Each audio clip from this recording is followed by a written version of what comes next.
উপরে আকাশের মধ্যে হেলিকপ্টার উঠবো, ড্রোন উঠবো, উঠে দেখবো যে বাজারটারে বাইপাস করলে কোন দিয়ে করণ, ইকেন দিয়েও করণ যায়, ইকেন দিয়েও করণ যায়। এই রাস্তা 40 বছর আগে যে যানবাহন আছে, 40 বছরে তো 10 ডাবল বাড়ছে যানবাহন, কিন্তু রাস্তায় 1 ইঞ্চিও বাড়ছে না।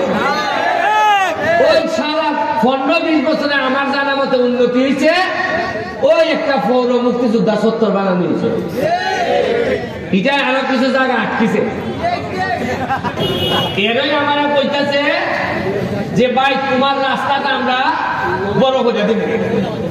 কেমনে বড় করবাই? শায়েস্তাগঞ্জ থেকে বাড়া দিব, বড় করতে করতে বড় করে একবারে তেলিয়াবাড়া পর্যন্ত যাইব, জগদীশপুর পর্যন্ত।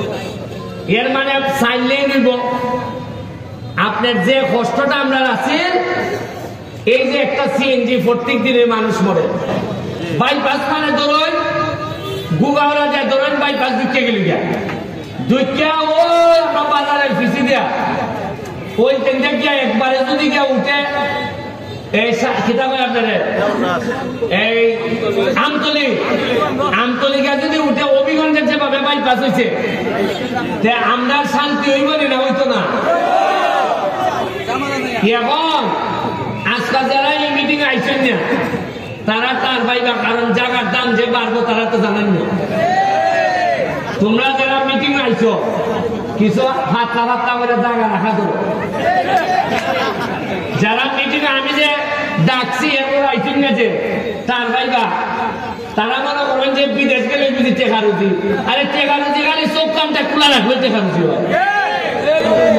প্রতি সপ্তাহে সপ্তাহে আপনারা জানতে পারবা আমরা কিতা কিতা বরাদ্দ পাইতেছি। আপনারা জানাইবো, সারা বাংলাদেশের মানুষ আমরা কাছ থেকে জানবো। আর আমরা এলাকার এমন একটা ইমেজ তৈরি হয়েছে, সবাই জানে যে সোনারঘাটের মানুষ ব্যারিস্টার সুমন এলাকার এমপি, তারা ভালো করতেছে।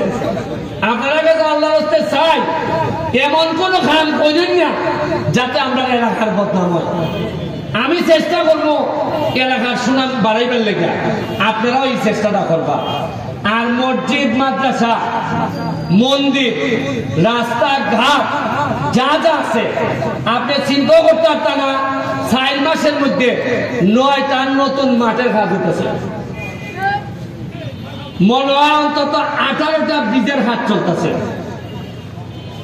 আমি আসার পরে 8টা সরকারি ব্রিজ পাইছি। এটা যাওয়ার লাগে, তদবির করার লাগে। আপনার খালি লাস্ট কথা হইয়া যাইবে, আগে কিভাবে এলাকাটা চলছে একটা ধারণা দিই আপনারা। আমি এমপি গেছি ঢাকা, মন্ত্রণালয়ে গেছি, গিয়া কই যে কোনো বরাদ্দ আছে নি দেবো আমার লেগে? হয় না, সব এমপিদের বরাদ্দ শেষ, আপনার নতুন বরাদ্দ আইলে নিতেইবা। আমি বললাম দেখো যান সোনাঘাট মাধবপুর কোনো বরাদ্দ আসেনি। টুকাইয়া দেখা যায় একটা পাওয়া গেছে 2 কোটি টাকা মসজিদ মন্দিরের। আমি বললাম এটা সবাই নিছি এমপিরা? হয় তোমার ভাগ্য ভালো, তোমার আগের এমপি তাই সময় পাইছি নিবে, মানে সারা বাংলাদেশের সবাই নিছি গিয়া নিয়ে শেষ। আমার আগের এমপি এত ব্যস্ত আসলা তাই সময় পাইছি না। এই 2 কোটি টাকা আইনা মসজিদ মন্দিরও দিতা, ওই টাকাটা আমি খাবলাই নিয়েছি। আমি বলছি আরে কি কপাল, আল্লাহর কি কুদরত, নাটির ভিতরে শরবত। ওই টাকাটা আইনা মসজিদে মন্দিরে এলজিডি দেয়া লাগছি। আমার কি কপাল, আর কিভাবে আমরা আগে আসলাম এটার একটা ধারণা আপনারা দিয়ে গেলাম। আপনারা ভালো থাকবা। আর বাইপাস রোড এদিকে হইলে পরে আমি আপনারা অনুভূতিটা বুঝছি, আপনারা যে যেভাবে সুবিধা দেওয়া লাগে সুবিধা দিবা এবং যৎকান কষ্ট করার লাগে কষ্ট করবা।